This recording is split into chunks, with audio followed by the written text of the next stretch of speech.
আসসালামু আলাইকুম প্রিয় ভিউয়ার্স, সবাই কেমন আছেন? আজ আমি আপনাদের মাঝে টমেটোর চাটনি বানিয়ে দেখাবো। খাবারের শেষে যদি একটু টমেটো চাটনি থাকে খেতে কিন্তু ভীষণ মজা হয়। আর এই টমেটো চাটনিটা বাচ্চা থেকে বড় সবাই খুব পছন্দ করবে আশা করি। খেতে এতটা মজা আপনারা বানিয়ে না খেলে বুঝবেন না। আমার তো শেষ পাতে টমেটো চাটনি হলে আর কিছুই লাগে না। তো দেখুন কালারটাও কত সুন্দর এসেছে আর বানাতে খুবই কম উপকরণ লাগে। চলুন আমাদের যে উপকরণ লাগছে দেখিয়ে দিই।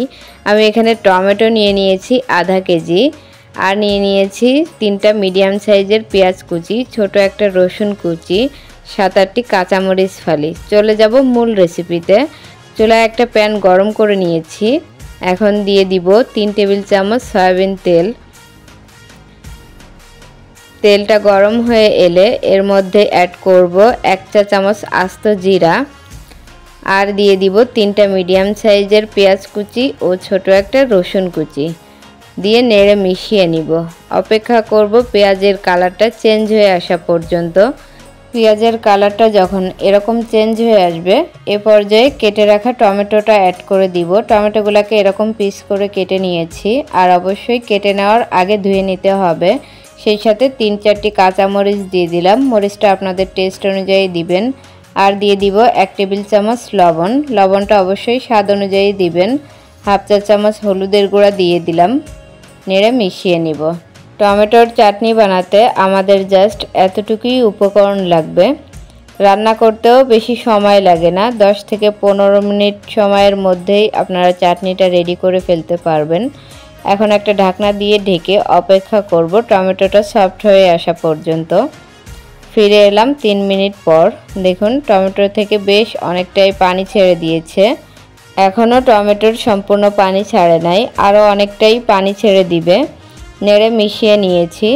এখন একটা ঢাকনা দিয়ে ঢেকে অপেক্ষা করব টমেটোর পানিটা সম্পূর্ণ ছেড়ে দেওয়া পর্যন্ত।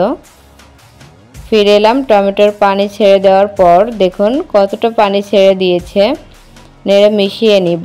এই পানিটা কমিয়ে নিতে হবে, তাহলেই আমাদের টমেটো সাসলিকটা রেডি হয়ে যাবে। মাঝে মাঝে একটু নেড়ে দিবেন, না হলে নিচে লেগে যেতে পারে। ঢাকনা দিয়ে ঢেকে আবারও 3 থেকে 4 মিনিট রান্না করে নিব। ফিরে এলাম 4 মিনিট পর। দেখুন পানিটা বেশ কমে গেছে। অবশ্যই মাঝে মাঝে নেড়ে দিবেন, না হলে নিচে পুড়ে যেতে পারে। টমেটোর চাটনিটা যেহেতু দেশি টমেটো দিয়ে বানাচ্ছি, দেশি টমেটো বেশ টক থাকে সবাই জানেন। টকের ব্যালেন্স আনার জন্য 1 টেবিল চামচ চিনি দিয়ে দিব। দেশি টমেটো দিয়ে চাটনি বানালে চিনিটা অবশ্যই দিতে হবে, কোনোভাবেই স্কিপ করা যাবে না।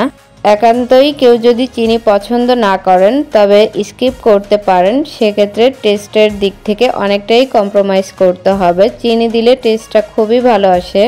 ঢাকনা দিয়ে ঢেকে অপেক্ষা করব চাটনিটা একটু ঘন হয়ে আসা পর্যন্ত।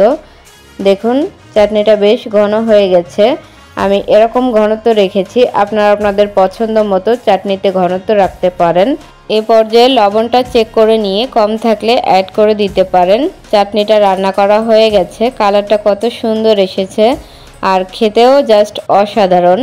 আপনারা বাসায় ট্রাই করে দেখতে পারেন। সার্ভিং ডিশে পরিবেশন করে নিব। খুব সহজভাবে কম উপকরণে শর্ট টাইমে রান্না করে দেখিয়েছি। আশা করি টমেটোর চাটনির রেসিপিটা আপনাদের ভালো লেগেছে।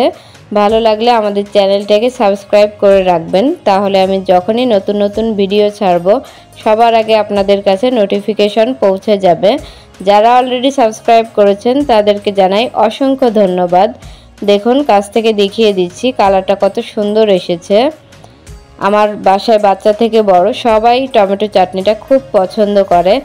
স্পেশালি আমার খুব পছন্দ, গরম ভাতের সঙ্গে জাস্ট অসাধারণ লাগে। ভিডিও দেখার জন্য অসংখ্য ধন্যবাদ। আপনারা সবাই ভালো থাকবেন, আমাদের জন্য দোয়া করবেন। চ্যানেলটাকে সাবস্ক্রাইব করার অনুরোধ জানিয়ে আজ আমি এখানেই বিদায় নিচ্ছি। আল্লাহ হাফেজ।